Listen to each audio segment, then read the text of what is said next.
Many years ago, Ola was born to Koya and Funke. He was the first child and they felt really blessed to welcome a son into this world. Cheerful baby, never troublesome. Funke's mom lived close by, so it was easy for Funke to get assistance from mom in caring for baby Ola. Funke would drop Ola with his grandmom to attend to different things. One such time, Mama's roof fell. Nobody knows what really happened. It's only known that the roof had grown weak over the years. Yes, the roof fell, and Mama was inside with Ola. Ola was asleep, but with the heavy weight of the roof, Ola woke up and let out a weak cry. Very weak. Villagers were already there to rescue Mama and Ola. Mama came out first and was screaming. Finally, with the Ola's weak cry, they traced where he was and brought him out. Alive, but weak. Little blood was on his face. Mama looked for scratches or wounds. There were none. Funke came back from the market and rushed to Mama's place, having heard what happened. They took Ola to the hospital for an examination. They checked and said he was okay. Funke was concerned because Ola was no longer as playful as before. The doctor said, and understandably so, that it must be because of the shock and that Ola would get over it. He just grew quieter by the day. He started crawling and soon started walking. But one peculiar thing Funke noticed was Ola wouldn't reach out to take whatever they were presenting to make him walk more. She wondered at that, but he would laugh, he would smile on his own, not necessarily in response to another person. It was his first birthday in 2 days, and Ola became very sick. They rushed him to the hospital and they were on admission for 2 weeks. Occasionally, Ola would cry and cry. Nobody knew what was happening to him. Different doctors checked him up and down, but didn't find anything that could be getting him cranky and even make him cry that much. He was already 3 years old when an eye doctor heard Ola crying and crying at the hospital. Yes, Funke and Ola became regulars at the general hospital. The ophthalmologist took interest in him and asked Funke to bring him to her office. She decided to check his eyes. Lo and behold, there were things right inside his eyes that wouldn't come out on their own. And whenever he rubbed his eyes, the splinters would move in to pinch his eyeballs, touching even some sensitive parts. That's why he cried a lot at the particular times the splinters moved to touch his inner eyes. The doctor held herself from screaming. The splinters must be brought out immediately by surgery. The surgery was done, and they waited for a few days to know if he could see. Ola was already blinded by the splinters. That's how Funke and Koya started carrying a 3-year-old blind boy with open eyes.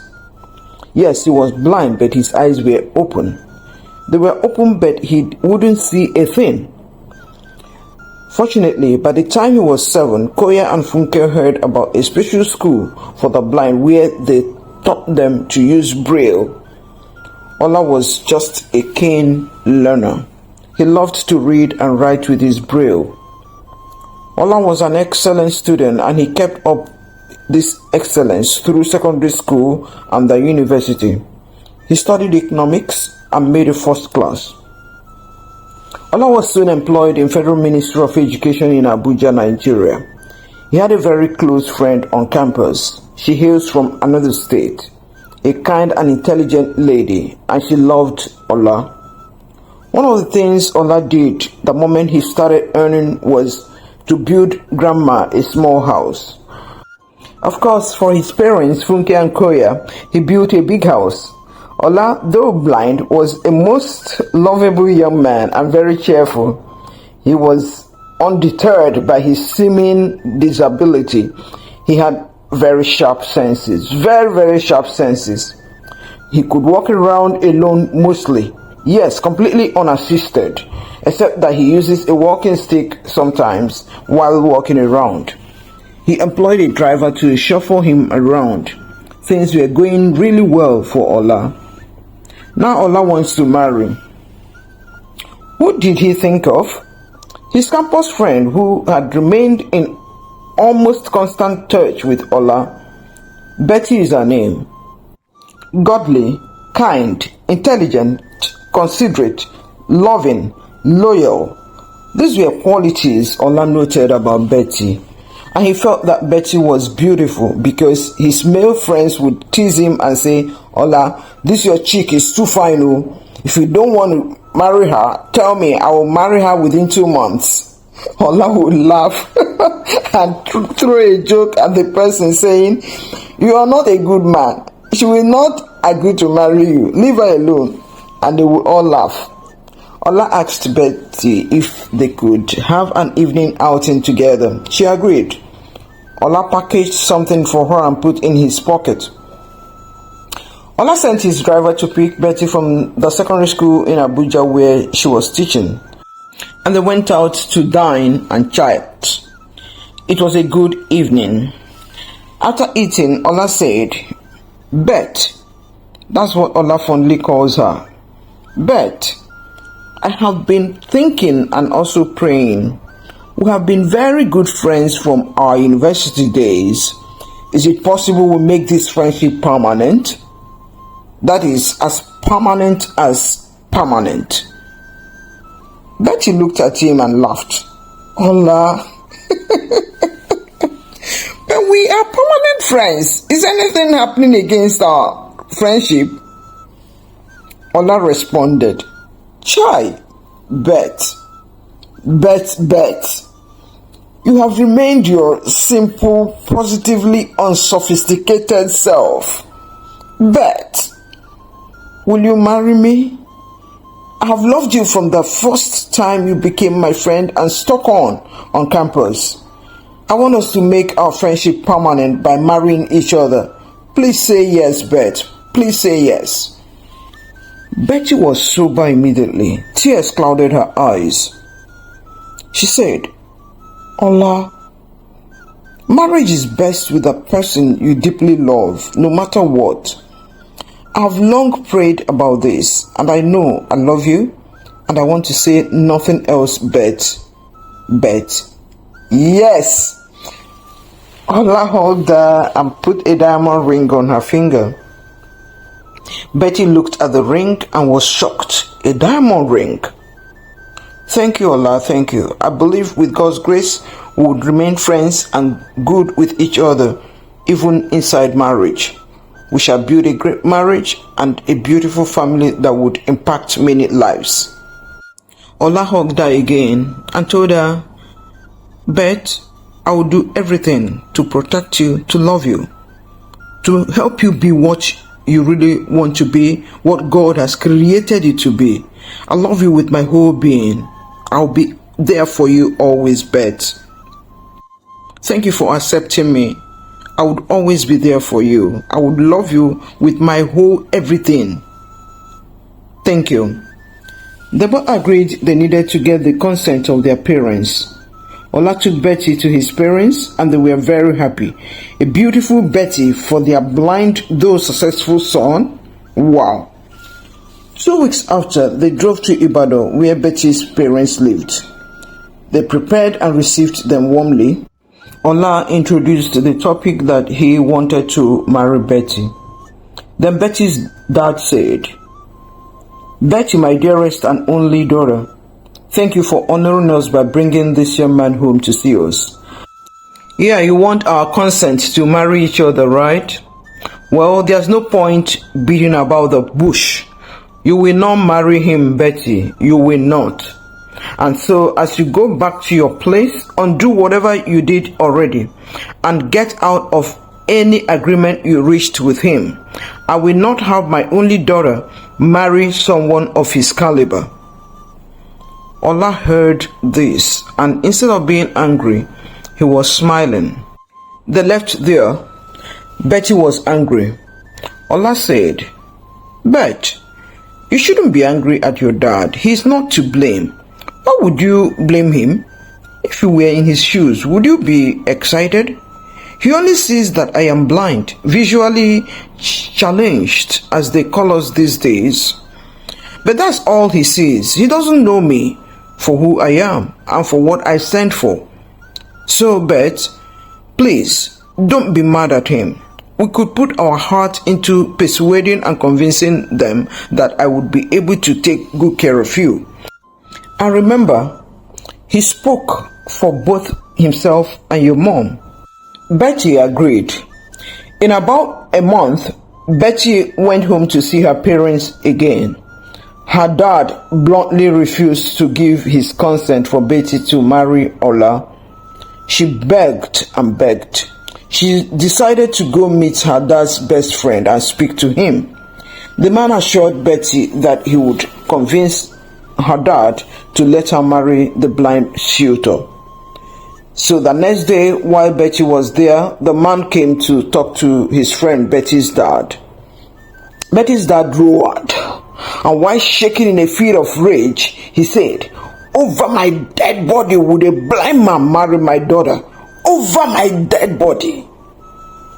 Betty went back to her base and went to see Ola immediately. "Ola, I love you with all my heart.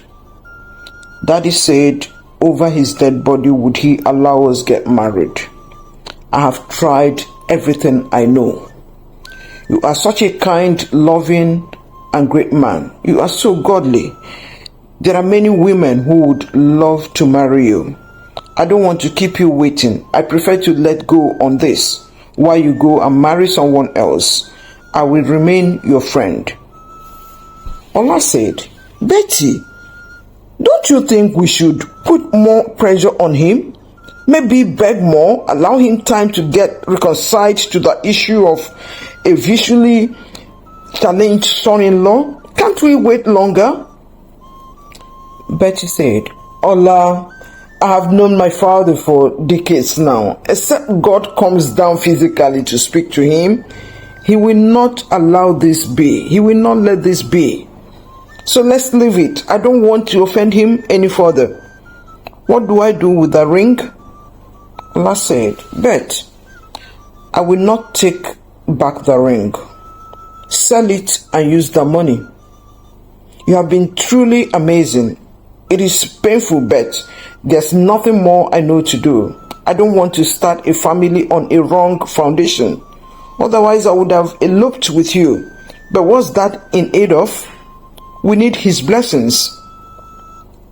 3 years after, Ola got married to another beautiful lady. With her, he had 4 children, 2 beautiful girls and 2 handsome boys. Disciplined, brilliant children. Their mom is a medical doctor. A very happy family. 10 years have gone and Betty isn't yet married. She refused every suitor that came her way. She never explains why.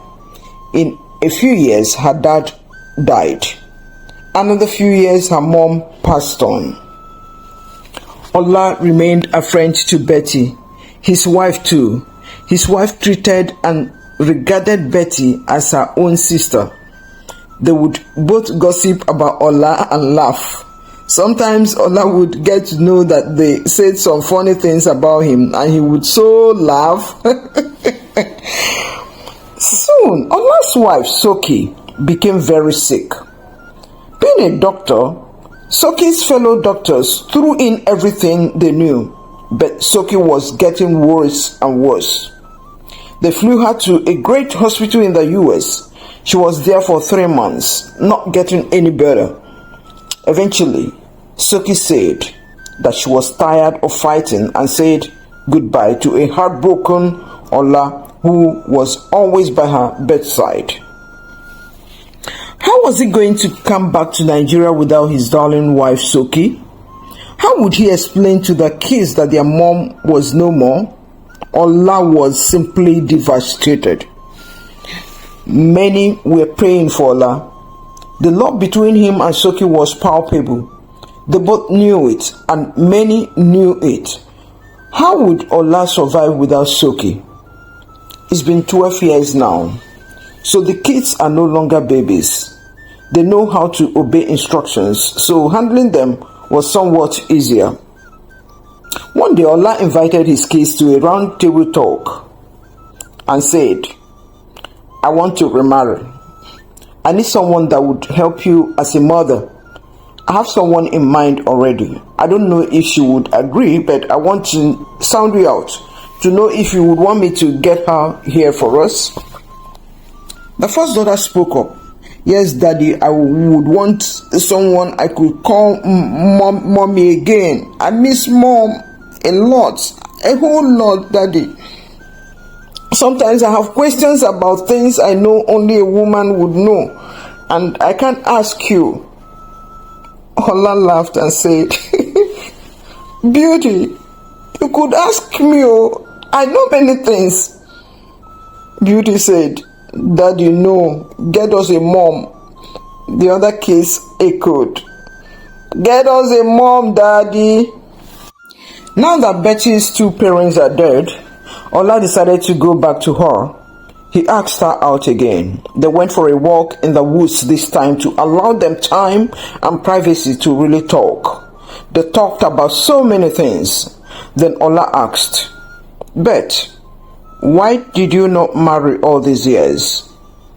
Bet said, I didn't think I could fit in as any man's wife. Ola asked again, So, you were prepared to just stay single? Of course, that's it. Now that Papa and Mama are gone, would you marry me? Ola asked. Beth said, Yes and yes and yes. Ola brought out another diamond ring to slip into her finger. Betty accepted and said, But I still have the other one. Ola was shocked. Beth, you kept it? You mean you kept it? Tears were running down Ola's eyes. In just about 7 months, after meeting all the uncles and relations, they were married. The wedding was attended by great men, including governors. Reception was held at a stadium. Yes, the wedding between visually impaired Ola and Betty was held over Betty's dad's dead body. Wow, the power of words. What have you learned from this story? What do you think about Ola and Betty? True love is patient and kind no matter what. What do you really think of all this? Please share your thoughts with us in the comment section below. Also, please encourage us to roll out more African folk tales, more African real life stories by giving this video a thumbs up, and also subscribe to our channel if you haven't already done so. Yes, please remember to click the bell icon so you would be among the first to know when we upload another very interesting story video. And please share our stories with your friends and family. Thank you for watching. Thank you for being there for us. This is African Folk Tales ChinChin. Till our next video, remain truly amazing. Goodbye.